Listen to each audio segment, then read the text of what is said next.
Welcome to this week's Safer Than Your Average. On the show this week, we have the hop nerd, Sam Goodman. Sam comes to us with a pretty unique background in health and safety. He's one of the new school of safety practitioners, and we'll probably talk a little bit about that as we go through the podcast. Some interesting conversations with some of the archetypes over the past couple of weeks regarding the new and the old school thoughts in safety. So we'll launch into that. But before we get to that, we're going to go right back to the start and hear about Sam and where he grew up. Sam, over to you. Yeah, so where I grew up, I tell you what, I grew up in a really little tiny rural town in southwestern Virginia. And I put a really long pause in between that because when I say that, most people say, oh, you grew up in West Virginia. And I did not grow up in West Virginia, southwestern Virginia. So I think super duper rural. It was agriculture. It became a mining town kind of when I was growing up. But think cows, hay bales, coal mining, tobacco barns, those kind of things. Some of my earliest memories of industry was sitting on the back of a homemade tobacco planter and like dropping tobacco plants into a tobacco field. So that was kind of interesting when you're like 7. But yeah, so that's where I grew up. I grew up in southwestern Virginia here in the States and stayed there for a good chunk of my life until becoming a nomad, an industrial nomad, kind of wandering around different nuclear power plants, doing stuff in those things. And then eventually found my way to the great state of Arizona, where I currently reside here in the Valley of the Sun, Phoenix, Arizona. Awesome. Awesome. So tell us a little bit about your education, Sam, and then moving into your first job. What did you do?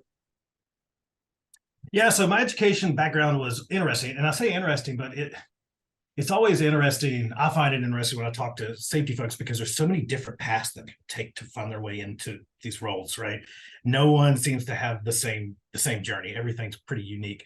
So I actually started in school for criminal justice and pre-law and spent quite a number of years doing that back home in Virginia. Um, During the middle of that, I got really bored. Right? So I got really bored and I ran away and became a medic and a firefighter. Did that for a number of years, and then found my way into nuclear power generation. I was kind of mentioning before. I had some friends that were also industrial nomads that traveled around, different power plants, and then so I found my way into that because I just thought it sounded really, really interesting. I heard this funky word nuclear, and being from back up in the holler in southwestern Virginia, I'm like, that sounds really awesome. I want to give that a shot.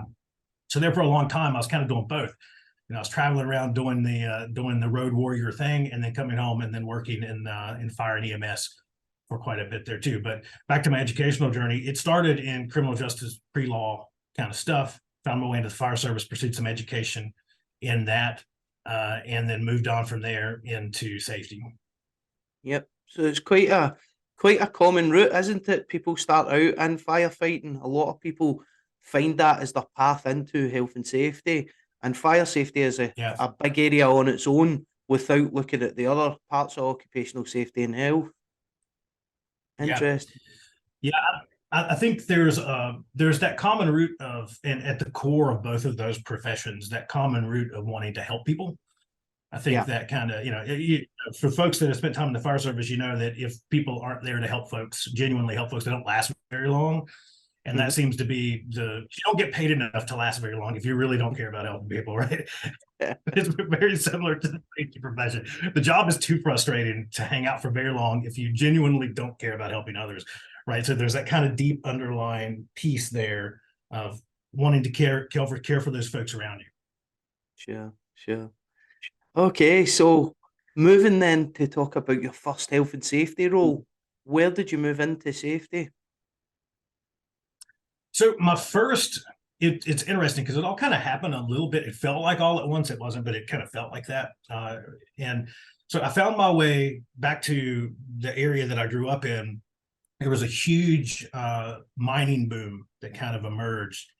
And so I found my way into natural gas drilling for a little bit and found my way into being a health and safety kind of advisor, a contract health and safety advisor. Now, I found my way into that because while working in the fire service, I found myself in the role of a health and safety officer for the fire Mhm. department. And then so this opportunity emerged, and that was kind of my first taste into it. I won't say that's my real first adventure deep into it because it was a bit different. Once I found my way into nuclear power generation, I was working with these things with my hands, which was, you know, different for some safety folks, right? We forget that we have these. We used to use these, most of us, you know. So as I was working in the nuclear world, I was doing maintenance and working on circulating water systems and shooting tubes and doing like all kinds of cool stuff and coatings and all those different things. And that's where I really first came into contact with what I would call deeply professional safety folks, right? Yep. And that's where I kind of found my first mentors. That's where I kind of found those first people that were like, hey, you might be good at this.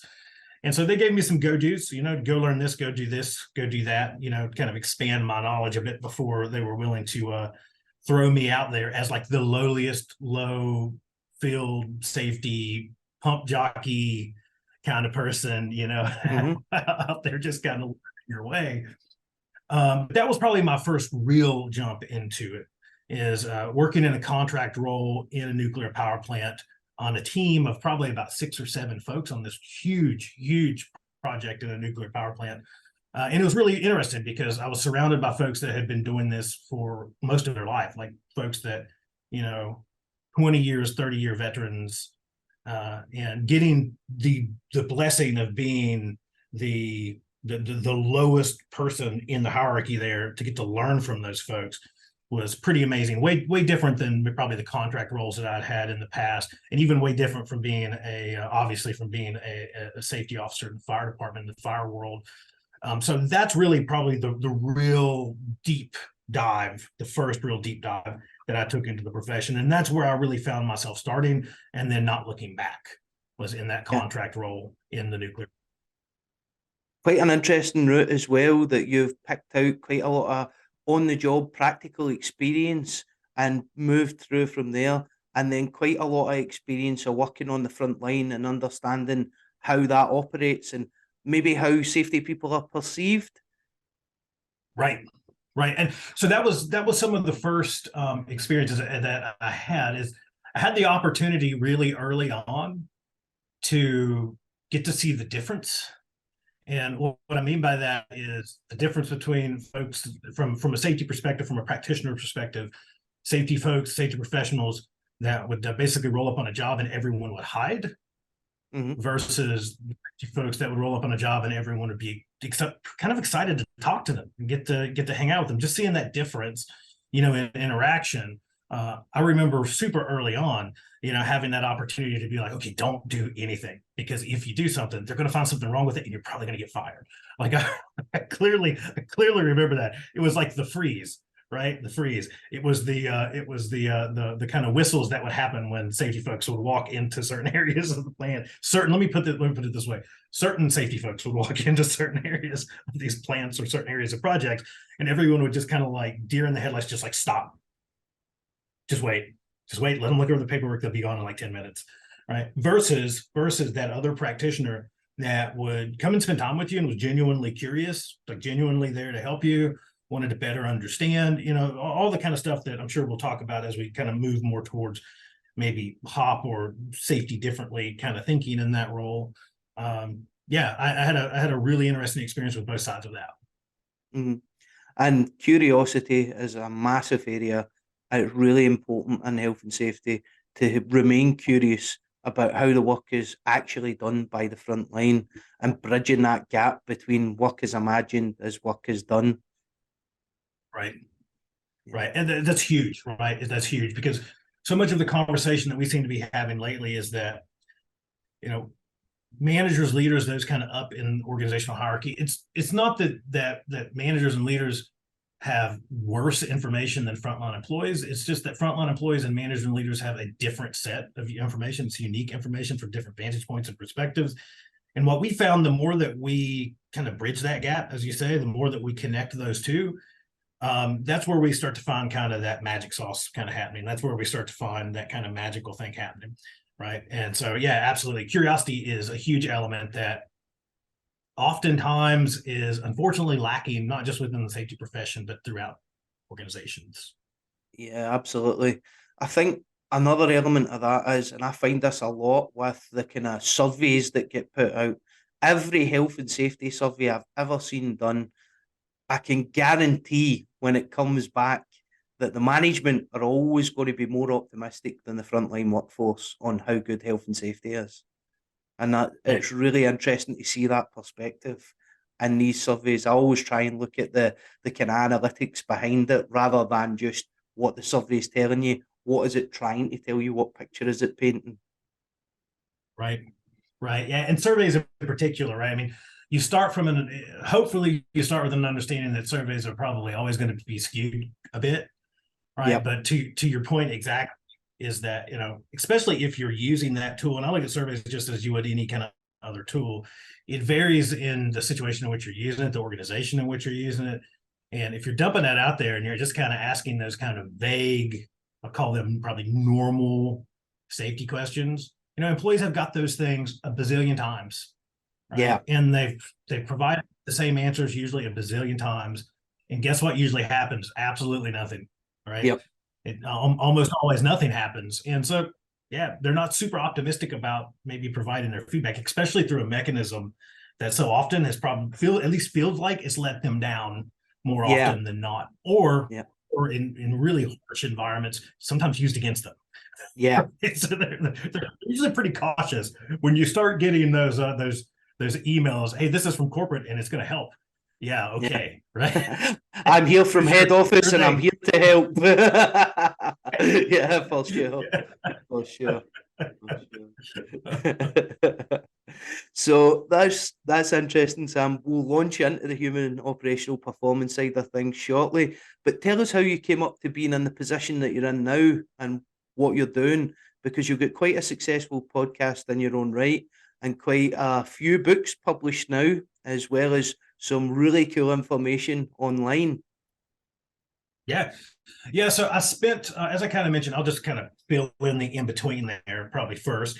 But once I found my way into safety and health kind of proper, and I found my way into kind of that nuclear world and working for large scale. So most of my career I spent working for extremely large maintenance and construction contractors that primarily service power generation world, right? Whether that be new build power plants. A lot of the world that I spent time in was ongoing maintenance kind of stuff. So think like outages in power plants, large scale projects, upgrades, all those kind of things. So once I found my way into that, I stayed there for an extended period of time. That's actually what brought me to Arizona originally. I was working for an organization. I was in Vicksburg, Mississippi. Spent a couple of years down that way. Actually, I stayed in Vicksburg. I was working in a little town called Port Gibson. But I went home for a couple of weeks. And they said, "Hey, how would you like to go to Arizona for a short-term project?" And I went to Arizona for a short-term project, and that's been 15 years ago now. So I'm still here. Projects changed a couple of times. But so I'd spent a lot of time kind of working through various utilities in the United States, both in the nuclear world and in the non-nuclear world, so fossil generation, natural gas generation. And then once I came to Arizona, I was doing that, and that led me to working for a large utility here in the Southwest. So I moved over working internally to them as a safety consultant, as a safety leader, and then kind of peppered in between that. So in several of these large organizations that I worked for, I've worked to help them operationalize human and organizational performance, right? To help kind of bring those concepts to life. My last kind of adventure in that while working internal to an organization was working for that utility and helping them over about 4 or 5 years really change the course of kind of their approaches to safety and pretty much everything else. And so I did that for quite a while. Launched the podcast while I was there. That was back in either 2018, 2019, somewhere back in there. Did the podcast, started really getting immersed in this kind of greater safety community, and in particular in the Safety Differently community, HOP community. And then started kind of doing a little bit of HOP consulting on the side, right? You were talking about that unique perspective.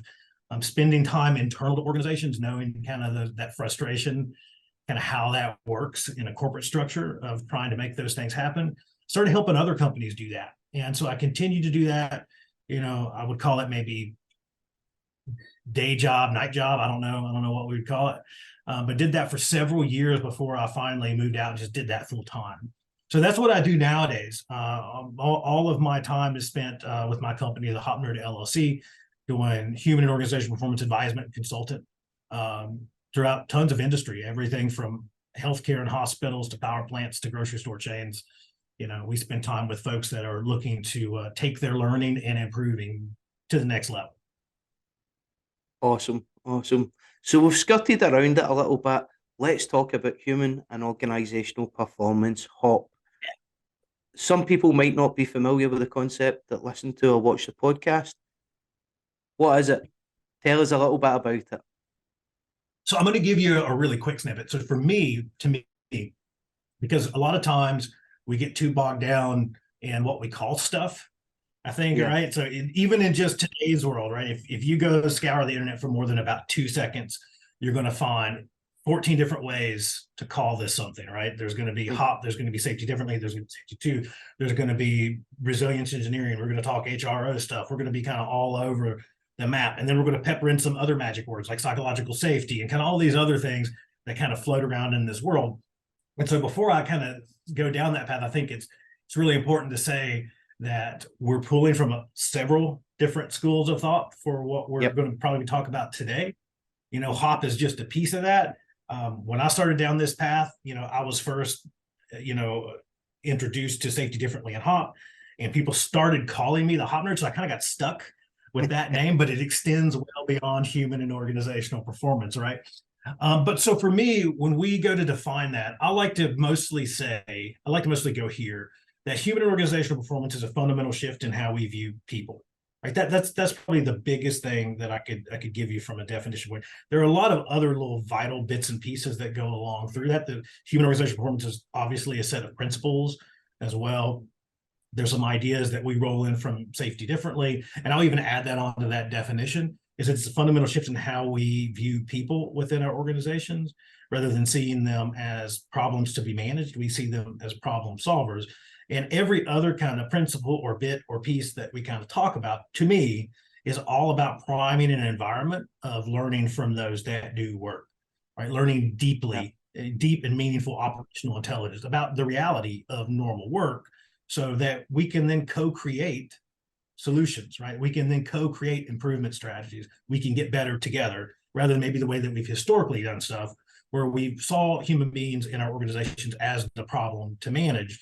And we typically manage them by telling them what to do or what not to do or else, right? So it's kind of the opposite of that. Yep. Excellent. Okay, so what strategies have you used in the past for human organizational performance or safety differently that have been successful in large organizations? So in large organizations in particular, it's so odd, because it's not odd. It's obvious, probably more than it is odd. But in our kind of more traditional thinking around how we affect hopefully positive change within organizations, we've kind of had this common kind of roadmap of like, okay, we're going to start with the executives. We're going to get executive buy-in. I'm going to get a sponsor. And then we're going to like beat that horse to death in the boardroom. And then we're going to go down and do that to our middle managers and leaders. And then we're going to do that to our frontline leaders. Eventually, we're going to do that to our frontline employees. HOP doesn't work like that, right? And I would argue that most things don't actually work like that. We probably just have fooled ourselves into thinking that stuff to people down through our organization has been successful. But anytime that you have to apply force to make something happen, the idea is probably not that great to begin with. Right. Yep. So when we start thinking about HOP and those strategies, HOP is something that you end up having to grow within an organization. So when we talk strategy, I think the most important bit of that, it's kind of back to that definition. It's a shift in our assumptions, right? We're seeking to shift organizational assumptions. Now, I say all that to say that there's no one way that you do that.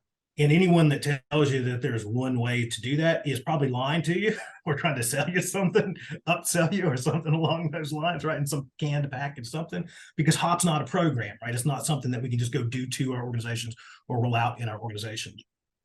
I've seen HOP rolled out into organizations backwards and be highly successful.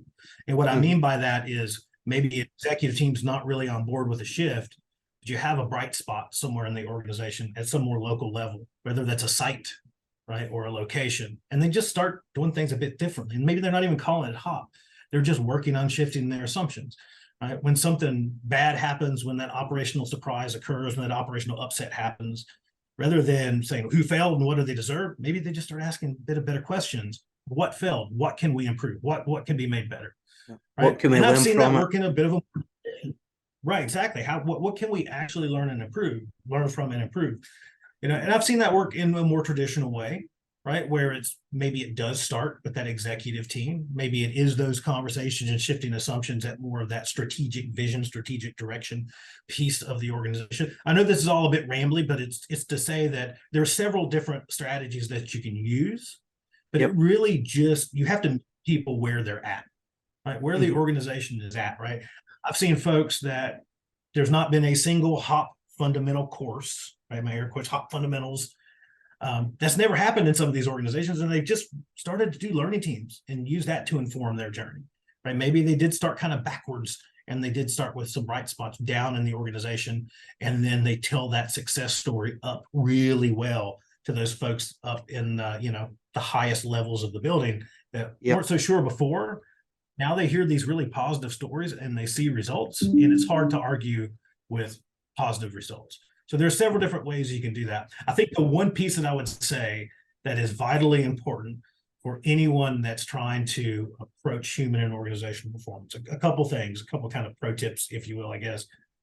Get operational learning up and running as quickly as you can, using things like learning teams, using any of those things, even if you're just using something as kind of wonky as listening sessions, right?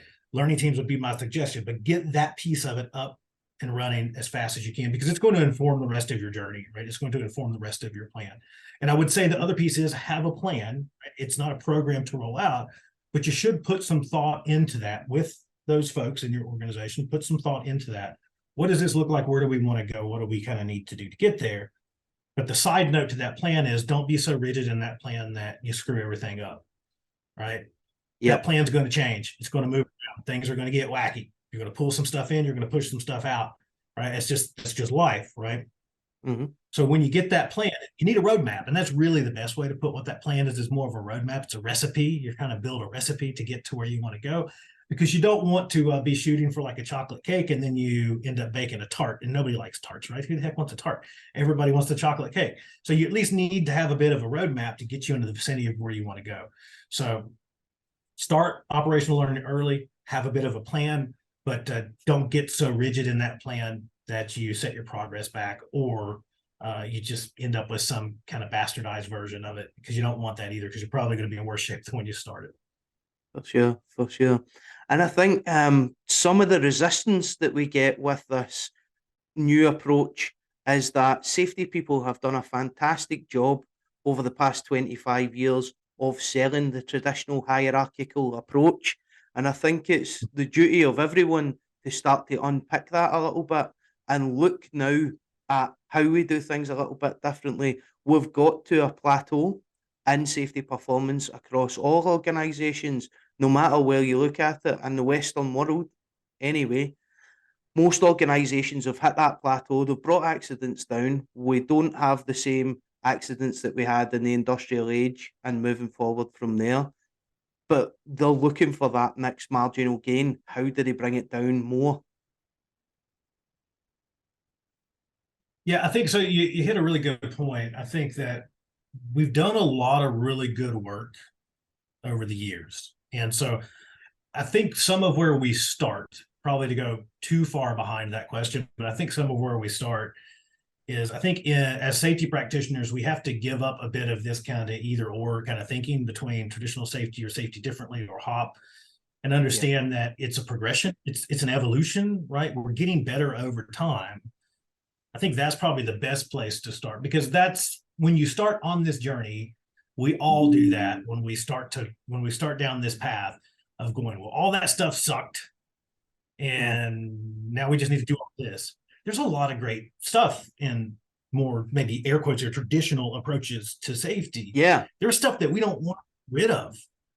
Right? I mean, even if you start thinking like basic stuff of like maybe hierarchy of controls as an example, that's okay, right? We don't just want to start tossing all that stuff out. And I think that's where some of this idea really circles back to this idea of critical risk management, which is really, really important. And that's kind of where so much of we find ourselves as organizations mature on this journey. Yep. So I think you have to look at it as that evolution, right? Are there some really gnarly things in our traditional approaches, especially in the way that we've approached people, that we really need to work on bettering? Absolutely, right? I mean, we were talking about a bit of that before, this idea of maybe our more common approaches in the past was to do stuff to people, whether they liked it or not, because we think we knew what was best for them. As people, we love that, right? We just love when people just do stuff to us, whether we like it or not, with little to no input from us. That's just what we love as people. And then we go, I don't know why people aren't buying in to our approaches, right? So there's definitely areas that we improve, but it's these little kind of stepping stones towards improvement, right? We're all figuring this out, and as we go, but we do recognize that there are some things in those traditional approaches that probably need to go away. They probably need to be rendered extinct, right, as we continue to grow. But there's a lot of stuff that needs to stay.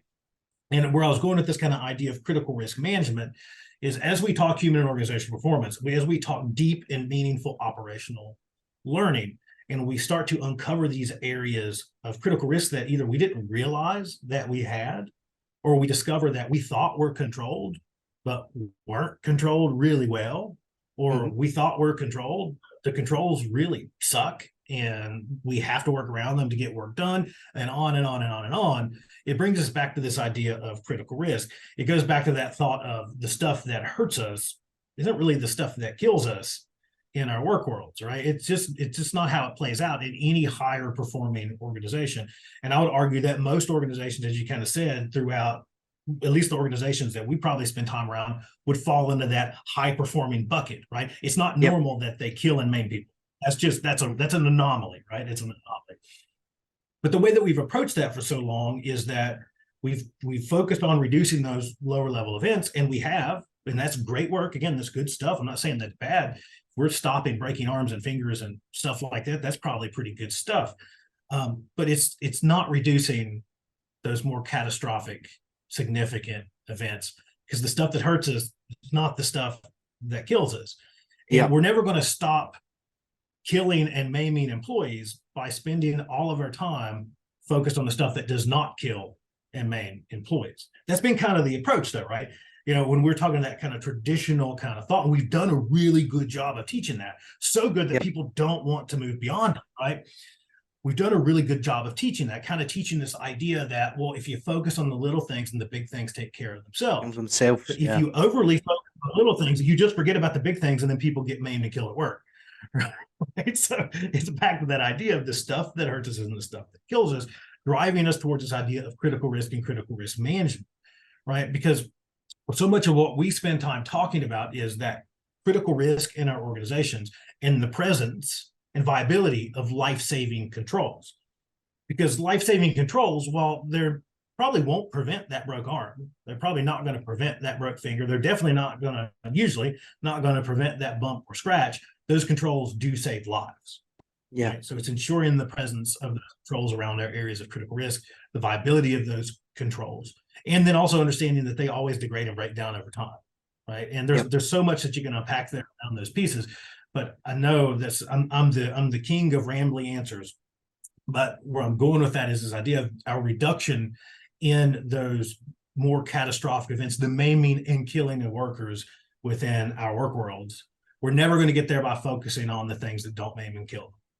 We've got to spend some time. We've got to spend a lot of time focused on those areas of critical risk in the presence of life-saving controls, because controls save lives.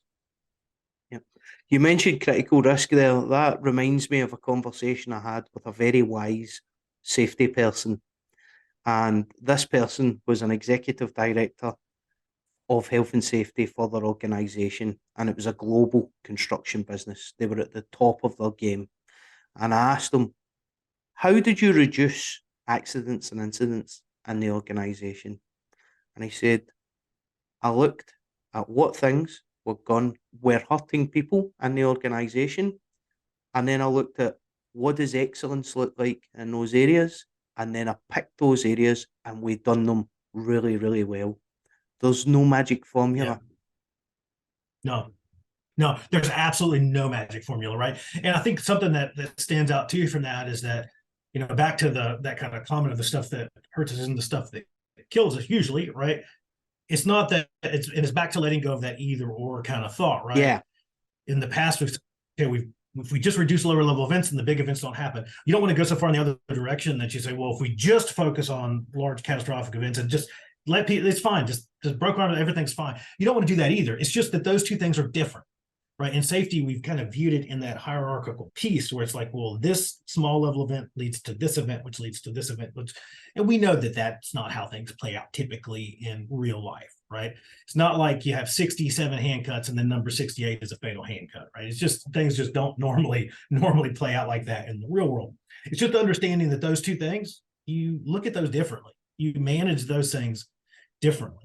Right, you can have learning rich opportunities in any of those situations, whether it's critical risk or maybe something we wouldn't call a critical risk.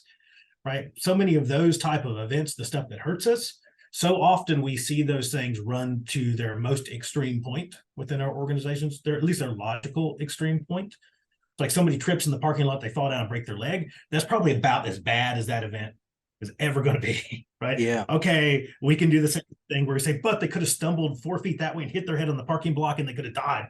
But yeah, but I could also walk outside and get struck by lightning right now and die. Right. We do have to have like some logic applied there. But where I was going with that is this idea that there can still be something learning rich there. Doesn't mean that you just say, well, that happens. Right. It's fine. If there's something that's learning rich, listen. Like, go ask those questions, ask curious questions, spend time with those folks. I'm not saying that you don't look into that, but the difference in approach is that maybe in the past, we've looked at that and we've said, yeah, you should have paid more attention. It's your fault, right? Should have paid more. They already know that. Like if I trip over thin air in the parking lot, I already know that it's my fault. Nobody has to tell me. Nobody has to coach me on being more situationally aware. Like I know I tripped over thin air, right? Yep. But there could be something deeper. Right, there could be something deeper there. So I think that's a piece that I would insert there, is that whether it's related to critical risk or not, obviously critical risk is super important. It's critical. It's the stuff that kills and maims people.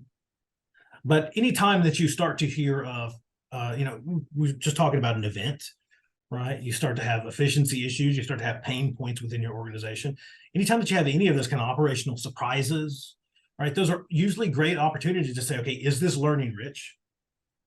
And we probably need to dig into this. Now, that comes with a healthy dose of reflection and prioritization, right? Where in the past with our approaches, we probably said, well, there was a bad outcome. Somebody tripped, they got a bruise. So we need to investigate this and do a root cause. Maybe not, right? I keep throwing out that word learning rich, right? We have to have some mechanism to sort these things through that's not just outcome based. Right. That's not just, well, this was bad, so we got to do more. Well, maybe you didn't have a horrific outcome, but there was a lot of opportunity for things to go really, really sideways. Maybe that's where you need to spend some time digging deeper. Right? I think, we have to prioritize things a bit better in our approaches as well. Yep. So you mentioned learning teams. Tell us a little bit more about that concept and how you would structure that. Yeah. So for me, learning teams ultimately is a way that we get to learn more about how normal work happens within our organizations, right? It's this approach where we involve and empower those that do the work, right? We learn from them, right? We can use those anywhere that we want to learn, whether that's post-event, as we were just saying, great opportunity for a learning team if it's learning rich, right? It can be anywhere that we want to learn more, operational surprise, quality escape, issues, pain points, problems, right? Anywhere that we would want to do that.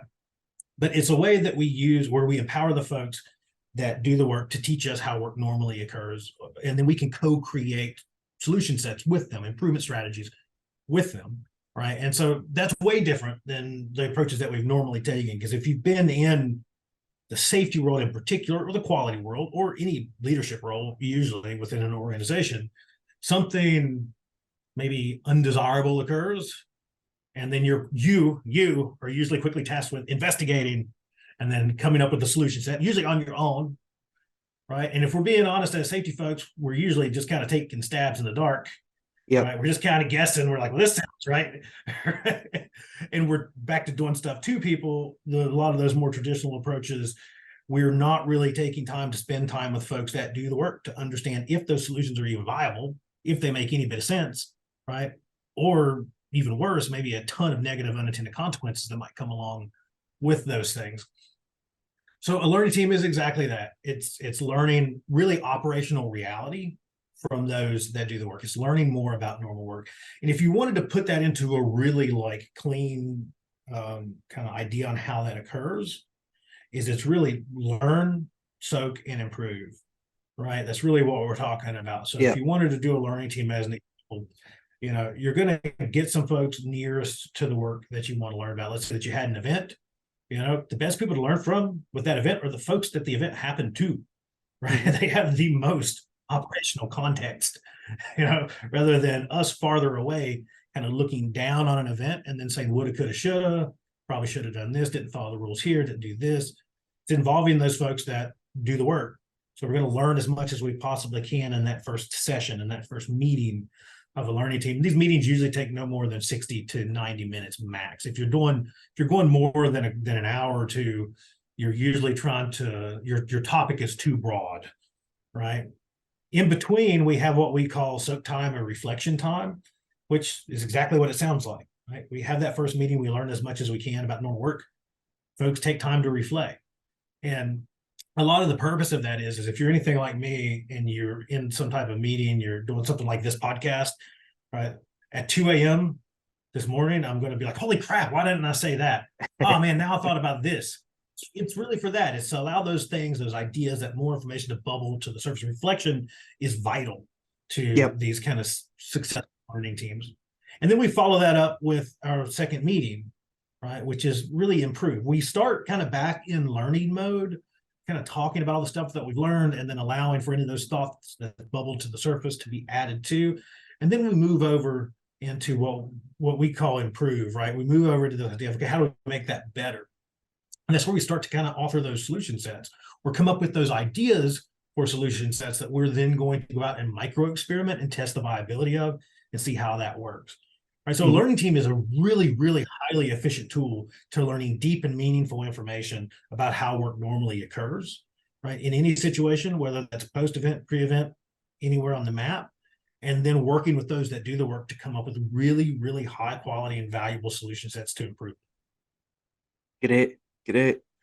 Another thing that you mentioned just in the lead into that as well was asking those curious questions. Tell us a little bit more about that. How do you structure those? So this is always the fun one, because curious questions are tough because they're always kind of different. They can be different, right?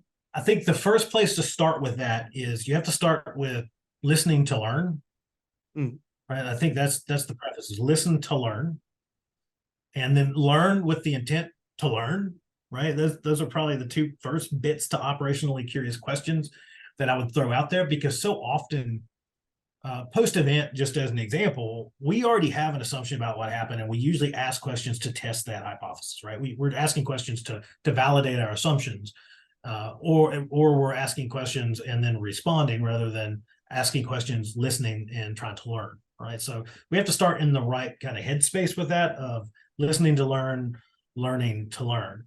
A lot of those questions usually sound something like, can you teach me, right?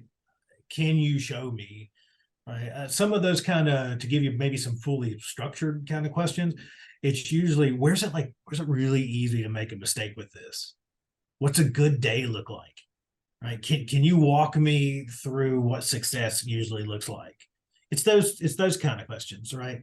Yep. It's these really curious questions that we're trying to formulate or design to tap into lived operational reality, right? Yep. We don't want the kind of question where it's like, why didn't you follow the rule with this? The question would probably sound better, be more effective, if you say, where do the rules not make sense?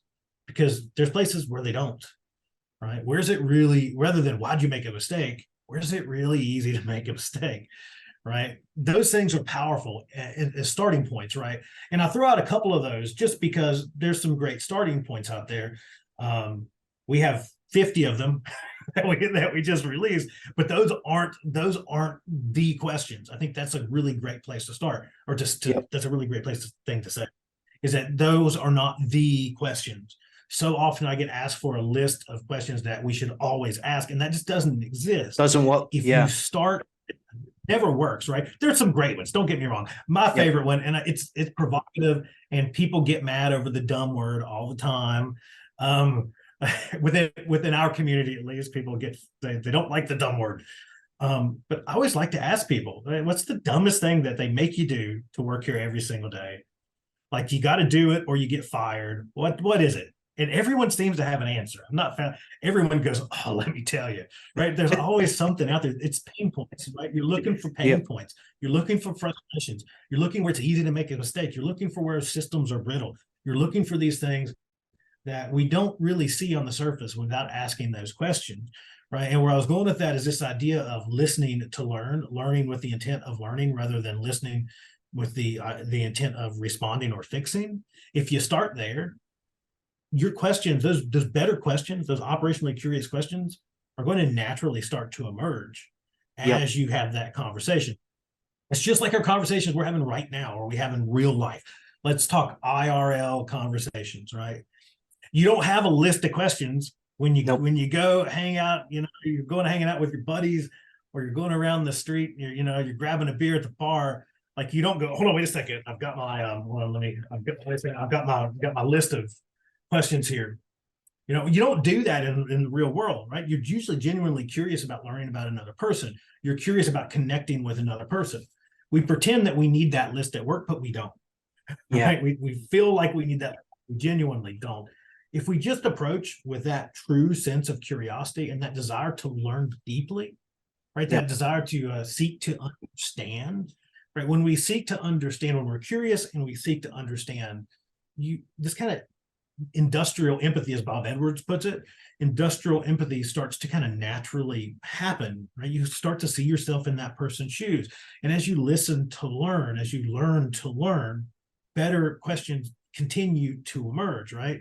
Back to that point of our in real life conversations, you don't get like 2 or 3 questions and go, okay, I don't know what to say now. Let me get my list of questions. It just doesn't work, right? So as long as you're focused on being curious, seeking to understand, and you're listening to learn, you're learning for the sake of learning, you don't need the list. Better operationally curious questions start to emerge. I love the dumb question as well. It's always, if a process is difficult to follow or doesn't make sense to someone, it's human nature that they're going to try and bypass that process. And that goes back to work is imagined versus work is done, and the delta in between the two. Well, of course, and we're people, right? We're wired for efficiency. I mean, if something just feels ridiculous, we might do it for a bit, but the more that we do it and the more that we realize that it's ridiculous, I would say things that people are pretty good judges of sorting out things that are meaningless, right? And they find them really rapidly. And especially if you throw me into a situation as I'm brand new to doing whatever, okay, you got to do this. It makes no sense. Right. At a certain point, I'm going to go, this makes no sense. And usually the folks around me are going to be going, that doesn't make any sense. Don't do that. I know that's what the book says, but here's how we actually do it. Right. You want to tap into that, not to be judgmental, right? Not to seek compliance, but to seek to understand, because you'll probably learn something really important.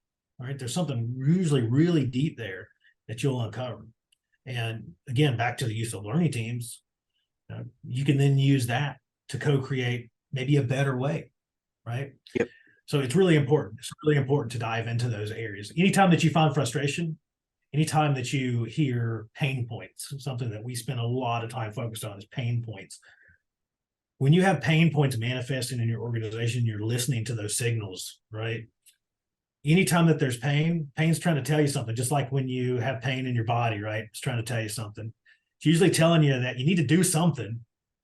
You need to stop what's causing you all this. You need to fix something. You need to make something better. It's usually that you need to improve something, right? That's usually the right answer, is you need to improve something. But almost always, I would venture to say always, the biggest thing you need to do when you hear pain points manifesting in your work world, this doesn't work. This is dumb. This is just stupid. This is way too close for comfort. I hate it when we have to When you start hearing that kind of stuff, the biggest thing you need to do is learn deeply about them. Yep, absolutely. Absolutely.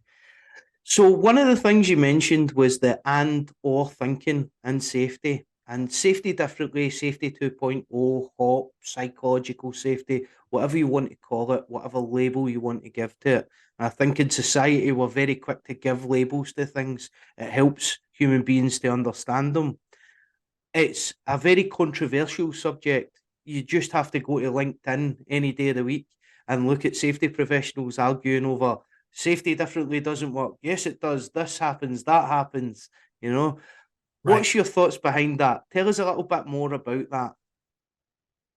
About the discourse, about Yes, the the discourse conversation. between Um, the two methodologies of thinking. I think it's good when it's productive. And what I mean by that is I see a lot of stone throwing just for the sake of throwing stones, Yep. right? It's just Yep. it's the internet. So let's probably start there. As human beings, it's like we want to get on the internet and be as absolutely mean to each other as we possibly can, right? And Why is because that? what's the exactly right? It's like our opportunity to just to be absolute. I don't know if we can use profanity on here or not, so Of course you I'll avoid it. But it's our opportunity to just be absolute assholes, dickheads to each other, right?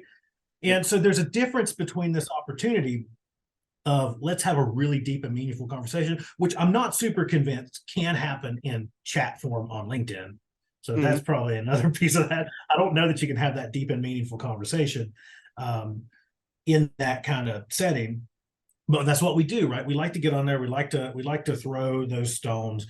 We choose a side. We choose our tribe, right? Mhm. We raise our flags and we go to war with each other because that's what we do. We do it on the Yep. internet, right? We do that very much in person. I think it was the Mike Tyson quote that, the internet works like that because you don't have the risk of actually getting punched in the face anymore. Right? Yeah, absolutely. We say the most horrible stuff on the internet because we can get away with it, right? Yeah. But so to kind of expand on that thought, the conversation is vital. I think it's important, right? I think it's super important that conversation happens. Maybe what I say here is a little bit controversial, but us talking about it on the internet as safety practitioners or as folks farther and farther and farther away from the work, it seems like the folks that I see having those really extreme conversations are those that are farthest away from how work actually happens, Yeah. right? Have never been in a situation where they've seen how organizations and work actually function. I think that most folks that are in the practitioner world don't seem to be having that, like, I hate this and I hate you, and safety differently sucks, traditional safety sucks. I don't see those conversations happening with folks that are really spending time focused on actually making things better. At least the stone throwing type conversations, right? Because those are just unproductive, right? Those are just unproductive. If you're just being mean for the sake of being mean, that's not a productive conversation. We might hide behind that and say, well, I'm just arguing my point. But when it gets personal, you're not just arguing your points, right? So all of that is to say that I think it's good. I think debate, dissent, all those things are absolutely healthy and needed for the innovation that most of us are trying to pursue in this space. I think that it makes everything better in the long run. I would just caution folks out there, whether it's HOP or safety differently or traditional safety, be leery of any crystallized mindset with those things, Yeah. with any of these things, right? I mean, I started my journey in the safety profession in traditional safety, Mhm. right? I've seen what some of those things do for the positive. I've seen what some of those things do for the negative, right? And that's back to that thing of avoiding that either or thinking. Don't look at this as a me versus you or us versus them thing. This should be all of us rallying around a common goal of, like, we want safer workplaces. We want people to not die at work. Like, that's the innovation that we seek, is how do we make it to where people don't get seriously maimed or die at work, right? I think we can all probably agree on that goal. That's probably a really, really great thing to pursue. But be cautious of locking in your thinking so firmly on any of those ideas that you run the risk of not actually discovering something more powerful in the long run.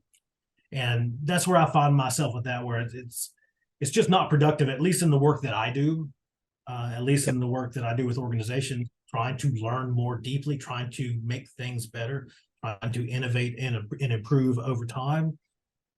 It's not helpful for me to go in there and tell them that everything that they've ever done sucks.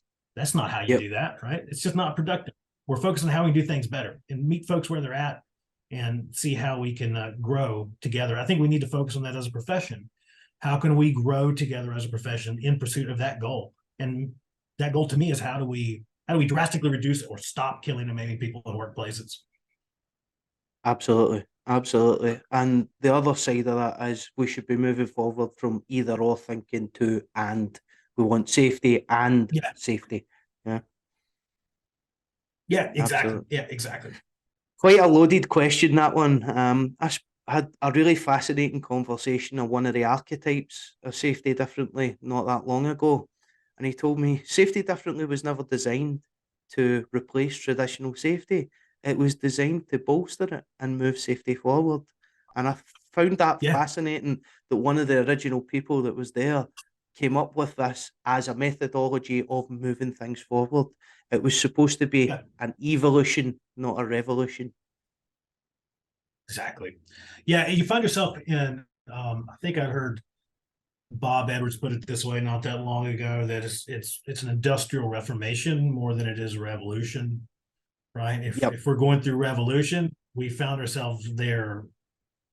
It's not great, right? Right. Yeah. You think about that word. No one finds themselves to a revolution to go, gee whiz, I'm really looking forward to this revolution. Right. This is going to be great. Never works out like that, right?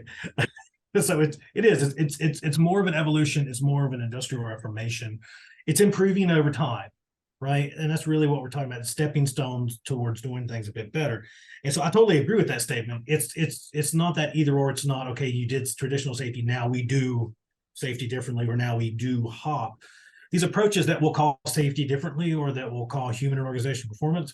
So much of what we're talking about is humanizing safety. That's really what we're talking about, right? We're talking about embracing the humanity of our organizations, where the way that we've approached maybe some of those other tactics was a bit dehumanizing, right? It was a bit more doing stuff to rather than seeking to do stuff with, Yeah. right? And that's really where I would totally agree with that statement. That it's none of this is designed to replace necessarily anything.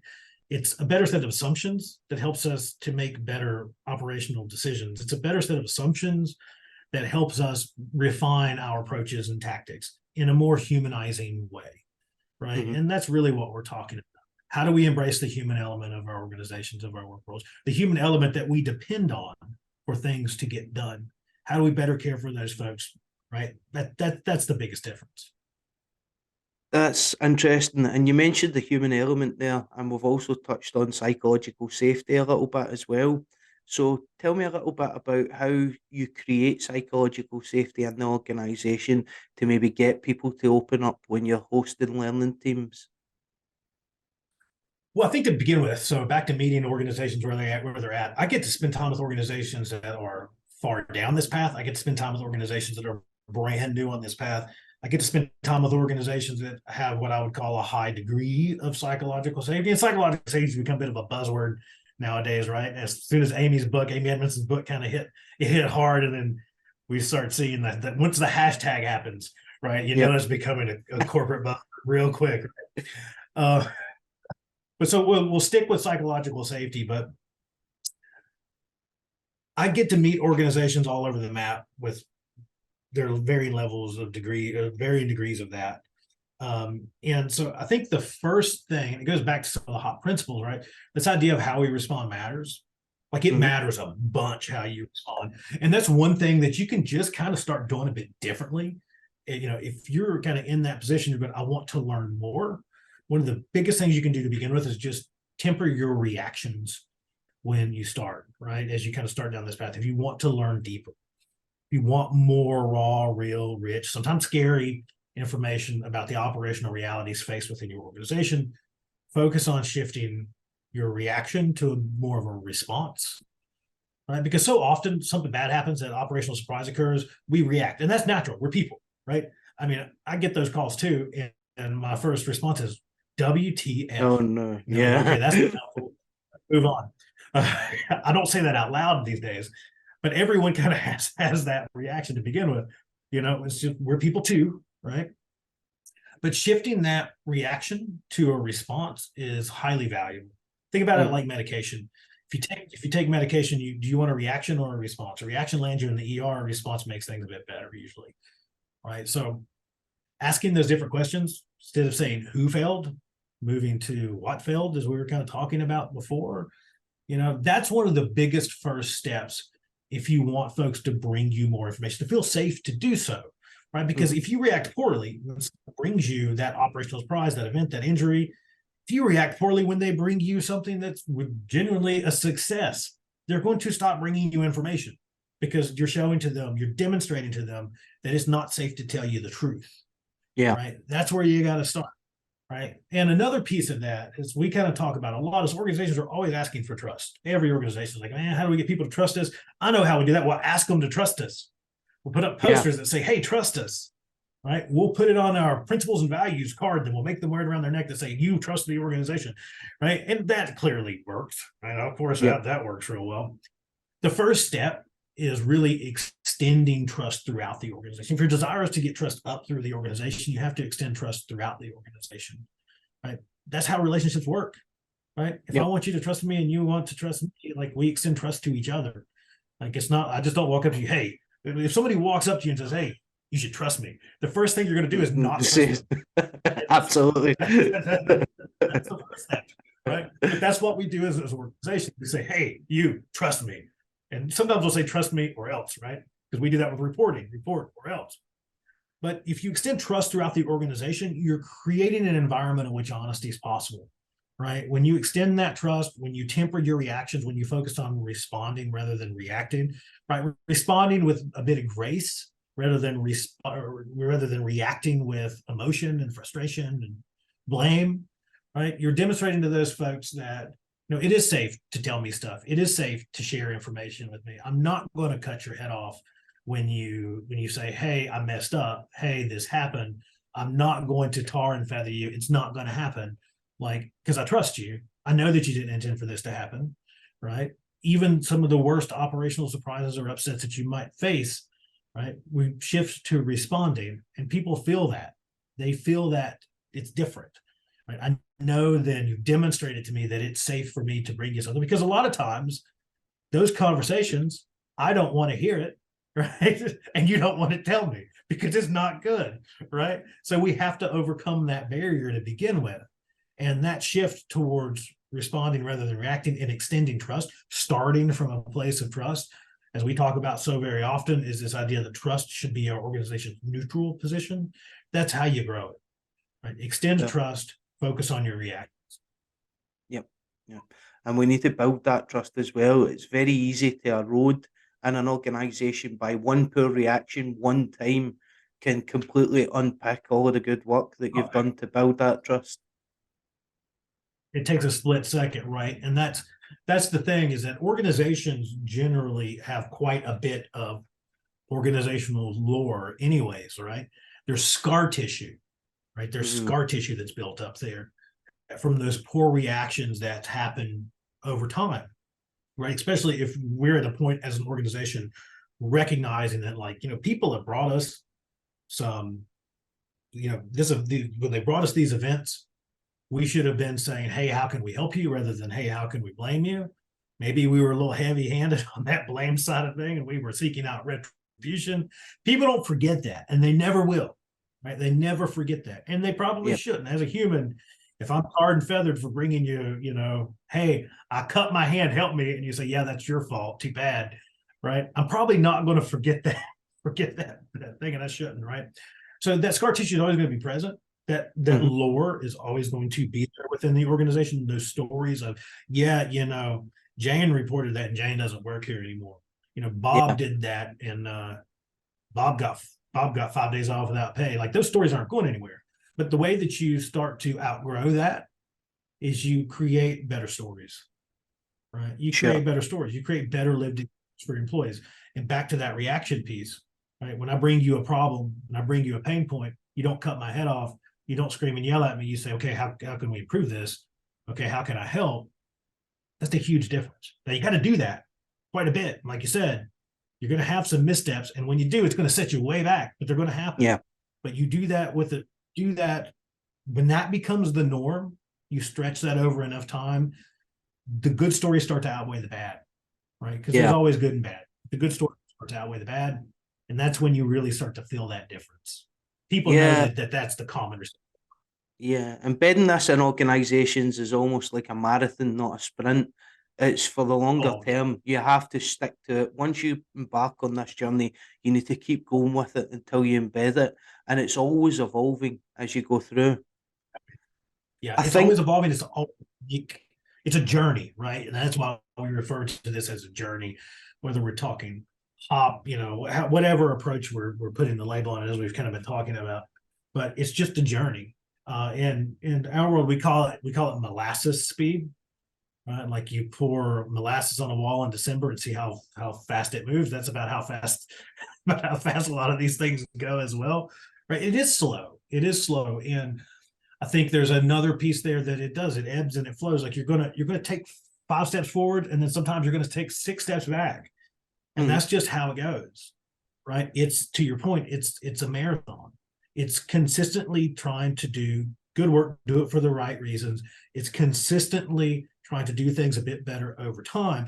Even when we talk learning and improvement, a subject that's near and dear to my heart, obviously, but it's just it's a deeper understanding, right? Is that, similar to these kind of cultural bits that we're kind of hitting on, even learning and improving, it's not like big jumps usually in progress. It's usually micro improvements and adjustments that accumulate and compound over time, right? That's where we're at in our organizations. There's not a lot of low hanging fruit with fixes, right? There's not a lot of low hanging fruit with cultural improvement, right? There's not a lot of those kind of easy little small things here. If you find easy fixes and they're the right fixes, then for sure you should probably go after them. But those things don't exist very much in our work worlds anymore, especially in high performing organizations. We've done all that stuff, and like the low hanging fruit is gone. And so where we spend most of our time now is exactly what we're just talking about: listening, learning deeply, and focusing on not big, grand, rapid fixes, not big, grand endeavors, but micro improvements and adjustments, and accumulating and compounding those over time to create overall organizational betterment, that evolution really that we were talking about. And I think some of that comes from the society that we live in. I could pick up my mobile phone just now and in 10 minutes have a pizza here. I could go online and order some Amazon purchases and buy a book and have it here tomorrow and be reading it tomorrow afternoon. We're used to that instantaneous transaction, whereas this is planning for a longer term. Yeah. Well, and I'll tell you, I mean, it's frustrating. I mean, that's the only way to put it. I think you have to accept things sometimes for what they are. The journey it's long and frustrating sometimes, and sometimes it'll feel like you're taking those 10 steps back and no steps forward. And that's how it goes when you're talking these type of changes over time, right? That was something that was very frustrating for me early on as I started trying to bring some of these changes to life in the organization, especially that kind of going backwards bit. It never sat well with me, right? I'm going, we were doing so good, and now we're back to tarring and feathering people, right? Just like that, right? But it's the accumulation of that betterment over time, right? Because again, you're going to take this step back. You're going to have those missteps. You're going to have people at every level in your organization, right? You're going to have that executive leader, that person, that something not great occurs or something surprising happens, and they put their foot in their mouth, and something bad happens, and they fire 5 people because somebody made them, whatever, right? It's unfortunate, but we learn our way through those things. Back to your point of this journey, right? It's just trying to do it more. We just try to do it more right than we do it wrong. And I know right and wrong is probably the wrong way to put that, because right and wrong is probably debatable. Right. Yeah, we're back to and all there. Right. We want to be and. and we're consistently trying to do the best that we can in every one of those situations. We're going to get it wrong sometimes, right? We're absolutely going to get it wrong sometimes. When we get it wrong, the best organizations I've seen are transparent. right? They share that they got it wrong. They remedy the situation as best as they can, and they get back on their journey, right? We're going to misstep. We're going to have problems. We're going to have setbacks. It's going to take a long time, right? But it's worth it, right? I think that's the key there. Is it's worth it over time as we continue to try to humanize our approaches to safety in everything else within our organizations, right? It's worth it. I mean, and seeing organizations that are maturing along on their journey, spending time with folks at the front line of these organizations, understanding the difference in their lived reality as compared to where they were 5, 6, 7, 10 years ago. It's amazing. It's amazing. And the organization is learning more than they've ever learned before. And people are enjoying work more than they've ever enjoyed work before, which is not a bad byproduct, right? Yep. Happy Absolutely. employees is not a bad byproduct, right? Satisfied employees are not, it's not a bad byproduct. Yep. Yeah, absolutely. I think the setting that we engage with the workforce in is really important as well. One of the things I learned in the rail industry, a lot of the rail industry is structured around on-the-job learning.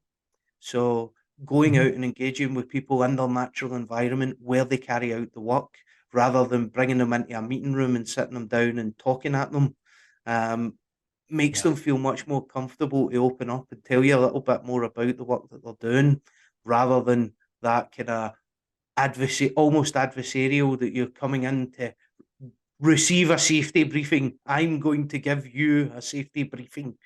If you go out and have a chat with them in the environment that they work in, they're much more likely to start sharing. And I also found that they'll start to talk to you about the things that are the most personal to them first. So invariably, most conversations with the frontline workforce, tell me about safety about here. What's it like? Oh, this PPE sucks. Yeah, because PPE is personal to them. And you could start to talk to them about that. I found getting them the Gucci PPE, the stuff that they really wanted, they were much more likely to wear it. Then they start to open up to you about the bigger stuff. Oh, he's done something about that. That's your quick, easy win to get you started in the conversation. It's not the silver bullet, because there's no silver bullets, but that's the opener to lead you into where you want to go. Yeah. Well, there's a couple things there to really unpack. Quick wins. We were talking about low hanging fruit. You still find quick wins every now and again. I'll give you a really good example. As I was spending some time with an organization doing what we call learning explorations, which is basically like these hit and run learning teams rather than using surveys like for traditional surveys.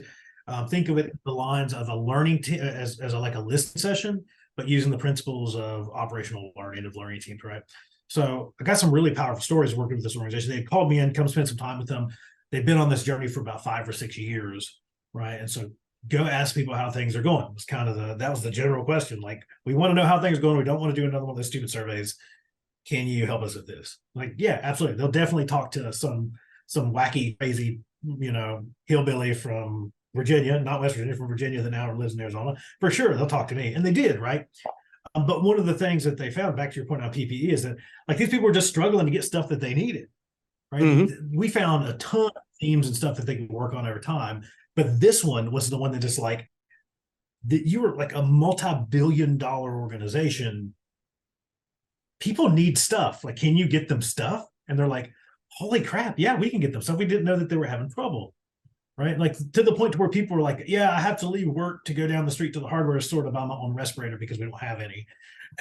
And what they found is a lot of these folks, like, they're struggling to get stuff. They're adapting. They're figuring it out.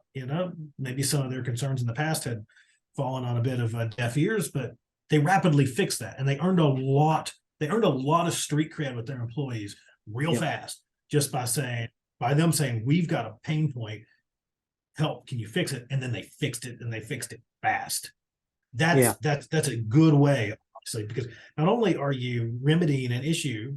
And again, multi-billion-dollar organization, people shouldn't be having to buy their own gloves. Like, think you can handle it, right? Not only are you remedying those issues, but you're building up that street cred. You're building up a bit of that trust. They know, it's like, if I bring them a problem, they take it seriously, and they work on it, and they fix it. Like that's kind of neat. And then to your other point, I think meeting people where they're at is vitally important.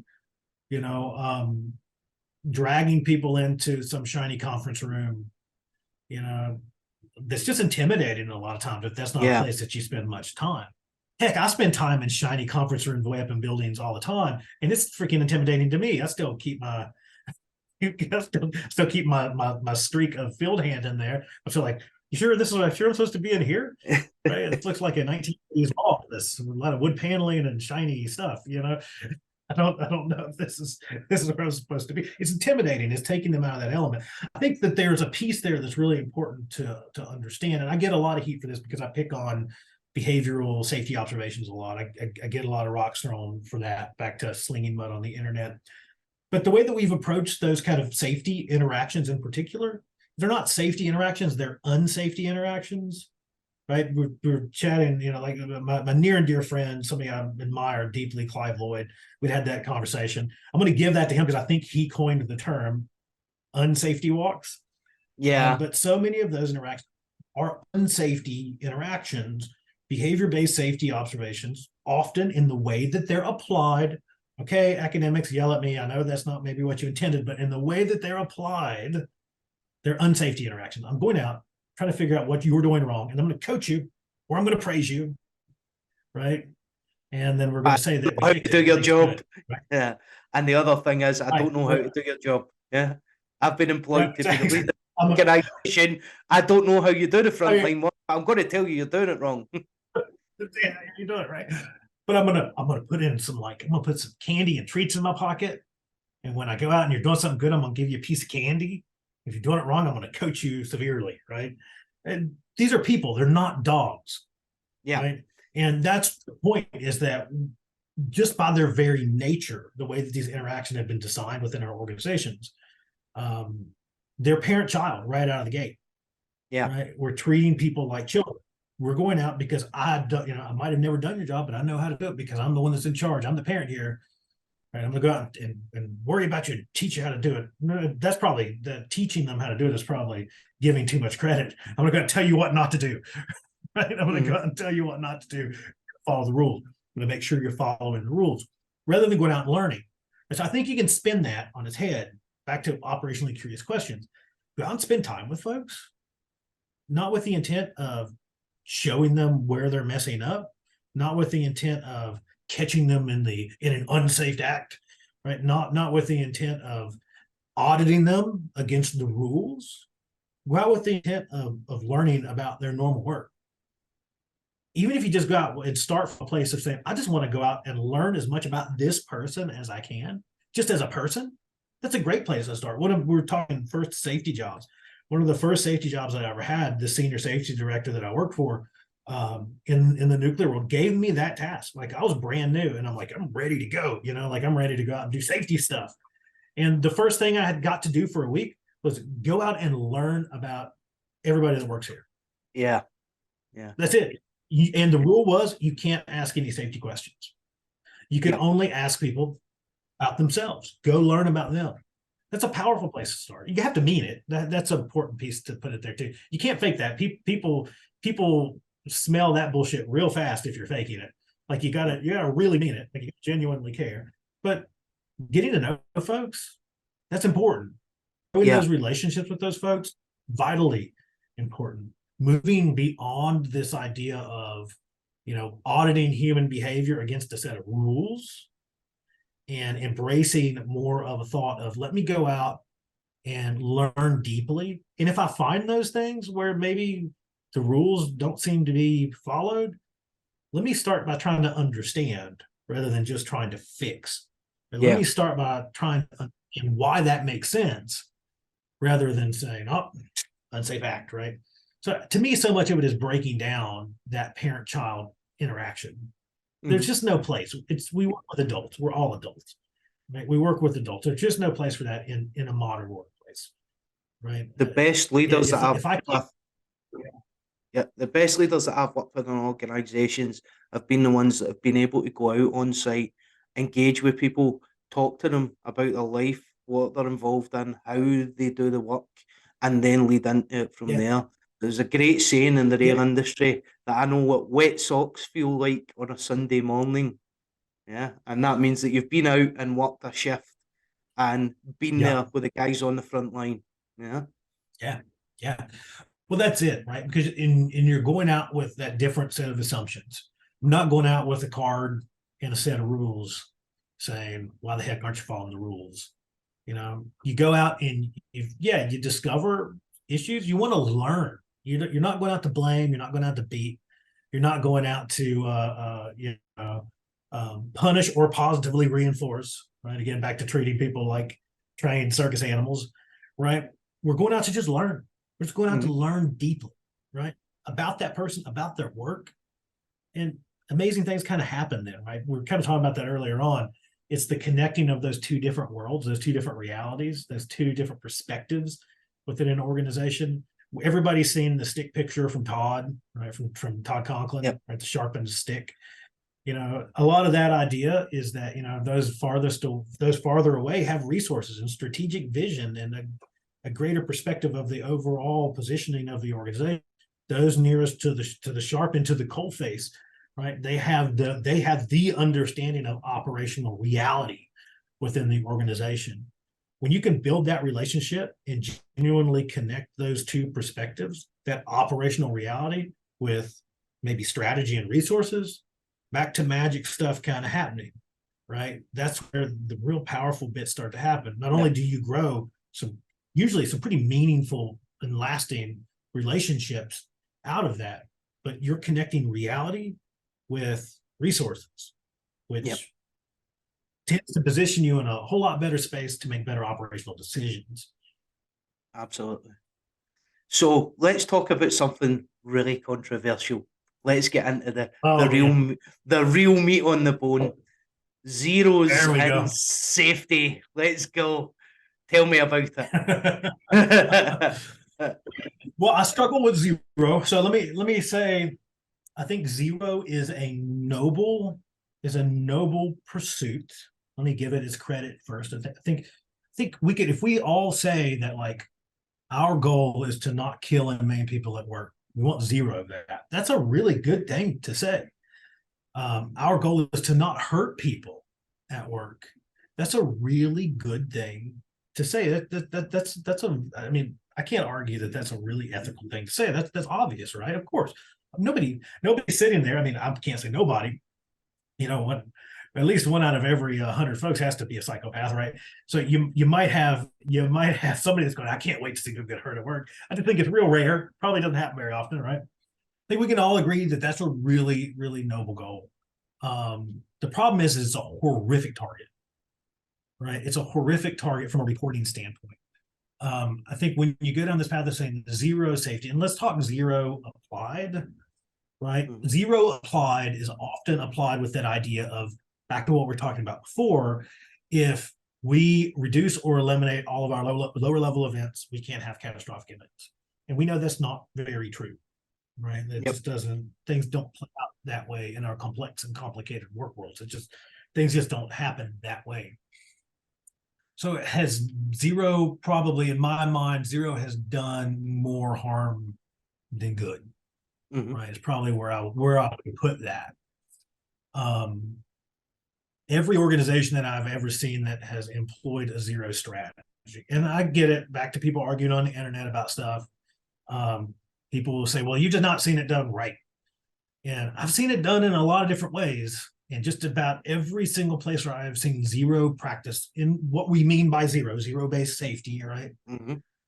I have seen that you get zero, but when you go spend time talking to the folks that have to do work, they're like, we don't have zero, right? That's usually the conversation that's happening behind the scenes, right? It's usually they have zero, right? They have zero. We gave them zero because they demanded we give them zero, but yeah, like Bob lost his finger last week, right? We just got Bob out of here, and Bob went and got stitches with his insurance rather than turning it in, right? It's just that, right? So yeah, zero to me almost always.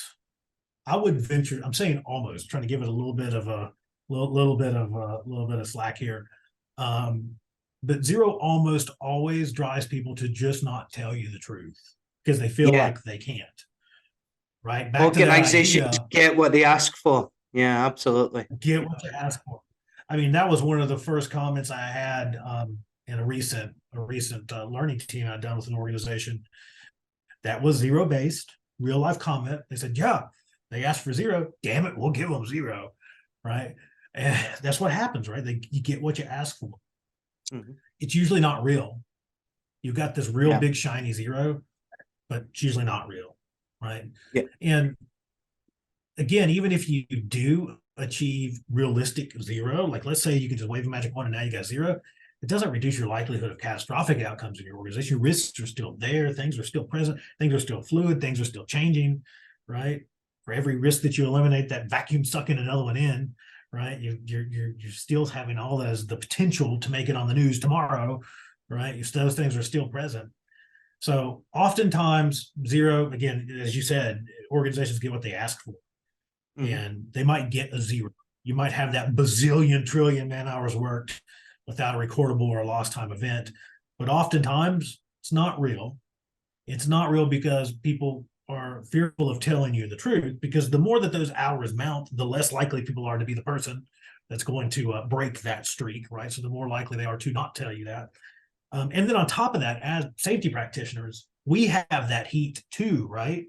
If we're a safety practitioner down in a 0-based organization, there's usually a lot of weight placed on our shoulders to case manage events to make them not impact metric, right on the borderline of ethical behavior, right? Just enough where you can, right? Without basically hiding an event.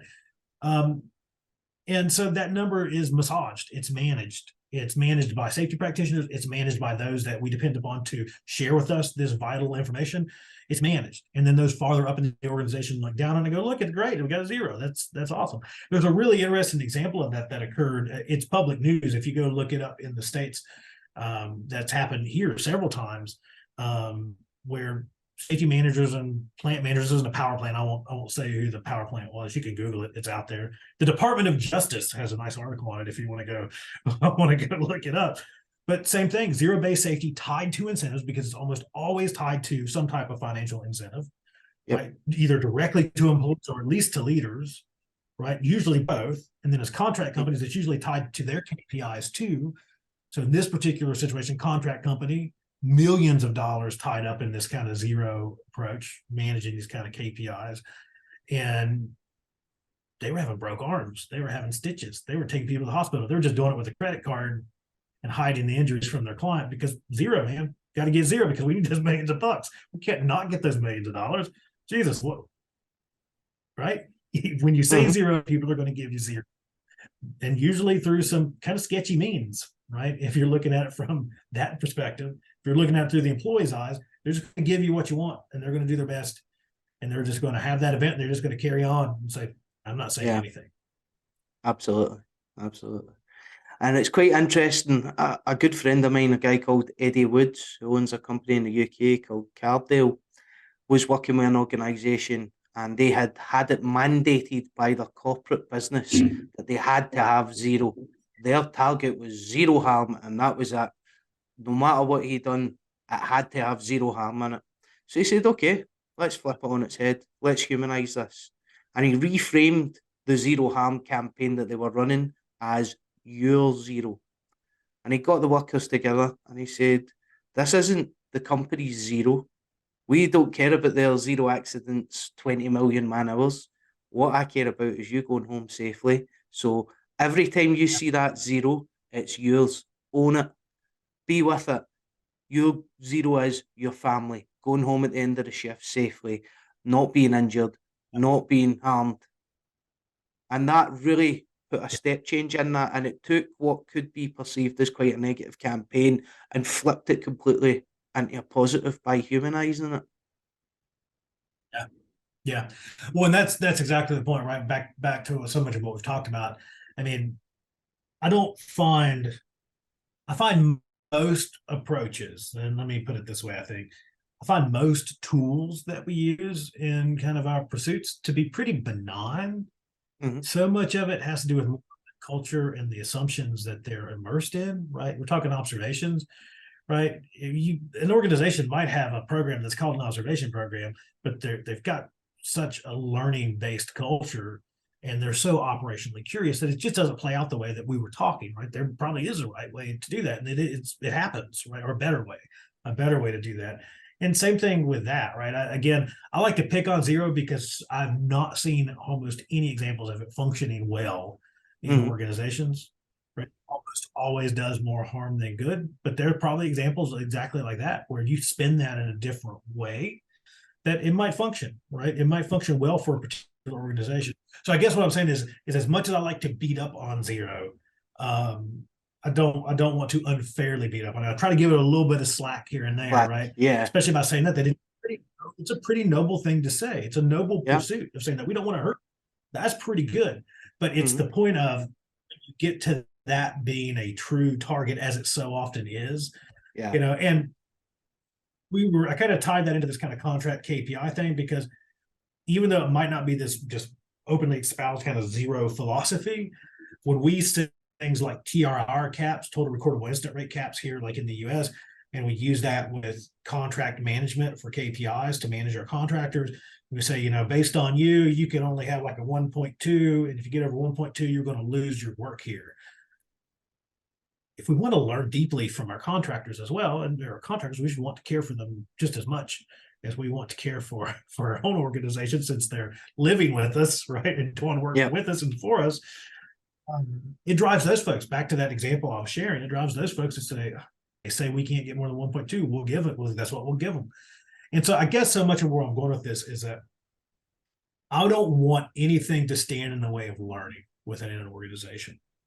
If zero stands in the way of learning, you should chuck it, right? If zero stands in the way of you seeing true or is getting as close to understanding operation reality as you can, if it gets in the way of that, you should chuck it. And that's anything for you that stands in the way of learning, because learning is the only real tool that we have to improvement. Right. So if we're doing that stuff, even if it feels really good, like I said, zero is a noble goal and it sounds really good, but if it's harming our ability to learn, it's not good for us. Even if it feels really like the right thing to do, and it sounds a lot like the right thing to do. You know, we've already got all the posters, we've already got all the t-shirts, like we're already planning the pizza party and the picnic. Like, it's going to be awesome. We got a DJ. It's going to be cool. It's going to be like a real party when we get that 1,000,000 man hours. If it's standing in the way of you learning more, you need to get rid of it. Yeah, absolutely. Okay. You have the best title of any safety book ever written. Safety Sucks. How did that come about? Tell me about it. So the original Safety Sucks came about just out of frustration, mostly, right? I think that was probably it. Just spending time. Like I've got myself to the point to where I was ready to leave safety completely. Just done. Just totally done. Just really tired of the ways that we treated people, right? I mean, that's back to humanizing our approaches. I was really tired of just kind of our approaches, especially when people were hurt and then we hurt them more, right? I just struggled with that. I just got to the point where like, I can't do this anymore. And I was ready to leave. That's ultimately what led me towards discovering is kind of what we were doing already for a long time, or trying to humanize safety. And I didn't really have any names for back to labels can be very important to us, right? And it helps us kind of wrap our minds around those things. When I discovered humanization, performance, and safety differently, kind of all these different concepts, it gave me that language, right, that I was kind of looking for. But the book was born out of those frustrations. The original Safety Sucks book was born out of almost leaving the profession completely to do anything else but safety, box packed, ready to go. Like, you know that you're done, you know that you're burnt out and you're over it. When you're like, I don't care, I'll live under a bridge. Doesn't matter, never doing this, not doing this anymore, right? But fortunately, I didn't leave the profession, right? I mean, that discovering kind of that language and those other ideas and finding myself deep down that rabbit hole kept me around. But that's really where it came from. And so what really birthed the book itself, though, is I'd written this really dumb little article on several sucks of the safety profession way back when, like 19 or somewhere around there. And like I started getting all these like emails from people like, holy crap, like this sounds like me, like this sounds exactly like what I went through. Started getting all these stories and people reaching out and having all these conversations. And like lots of conversations. And the more that I heard that, I realized like this wasn't just like a me or a small group of practitioners. I'm like, this is like everybody's struggling with basically a few of all these same things. Everybody's, a little different. Your role's a little different. We each have a suck usually that is more than something else. But those kind of common things of like post-event beatings for safety professionals, pretty common, right? Pretty common, right? Bad things happen. Where was the safety personnel? Why didn't they swoop in and use their magic safety dust to prevent this? Why do we even pay them? Right? Those kind of things kind of occur. Right. Our approaches to people when bad things do happen. Right. The way that we not only beat the safety press, but we usually beat and fire the people that are involved. Right. The weird, wacky things that we always kind of had to deal with as practitioners. I don't know how many times I've heard that, right? Early, not even early on in my career, but just throughout my career as a practitioner within organizations. I'm like, yeah, this happened. I know it's not your fault, but we need somebody to blame. You're going to fall on your sword for this one. I'm like, what? Who's got swords? What are we talking about here? I don't know. Can't we just learn? No, we need to make an example out of safety for this, right? Those weird things, and on and on and on. There's a long list, obviously, that I kind of chat through in the book. But when I heard that was when I discovered that was more than just my little group of practitioner friends, that was more than just that. And people from all over the globe sharing with me their sucks and hearing those stories and go, that sounds a lot like mine, right? That led me to ultimately write the book. And it was more of a fun, cathartic experience of writing the original Safety Suck book, and people really enjoyed reading it. Most people really enjoy reading it. You call a book Safety Sucks, and my more recent one that just all behind me here. Anytime that you throw safety and sucks, you still get a lot of heat back at people throwing rocks on the internet because safety doesn't suck, right? It's never the intent to beat up. Be real, right? Yeah. And that's what it's all about, sharing that real life experience. Fantastic. So, Sam, how do people get in touch with you if they want to reach out to you or contract you into their business? The easiest way to get a hold of me is you just go to thehopnerd.com. So if you go over to www.thehopnerd.com, there's a phone number there. You can get a hold of me. You can obviously email me. You can chat with me there. There's all those little handy dandy contact forms if you wanted to use those. The feature that I always direct people towards is, especially if you want to have a conversation about operationalizing human and organizational performance, or any type of solution that you need help with in your organization, whether that's HOP or learning teams, anything kind of in that world, in particular safety, you can just click book some time with me and throw some time on my calendar. And I'm always happy to chat with people for a few minutes to see if I'm the right person to help them. Right. And so most of what I do is I spend a lot of time teaching organizations how to learn deeply about normal work. I spend a lot of time working with organizations, helping them to operationalize human and organizational performance. So again, that's the easiest way to get a hold of me. You can find all the books over there. You can find the original Safety Sucks book that we were just talking about. You can find 10 ideas to make safety suck less over there too, which is my most recent book, which really focuses on real world application of human and organizational performance, how you bring that to life within organizations, and everything else. We've got a bunch of stuff over there from merch we're talking operationally curious questions. We've got a whole card deck of icebreakers for that over there. Yeah, they look great as well. Yeah, good starting point. I don't know if you do the video. I don't know if you share the video, but I finally got prototypes in so people can see Brilliant. what they look like. They're really cool. Fantastic. They're super. I'm looking forward to getting some of those in the mail. I'm going to get an order placed today. Yeah. Awesome. Well, thank you very much for coming on the show, Sam. Really fascinating conversation, and it's one of the podcasts that I've really enjoyed recording. So thank you. Yeah, thanks for having me on. It was great to get to chat with you, get to know you, and again, happy to help anybody out there that needs a little bit of a hand with human organizational performance. Thanks, Sam.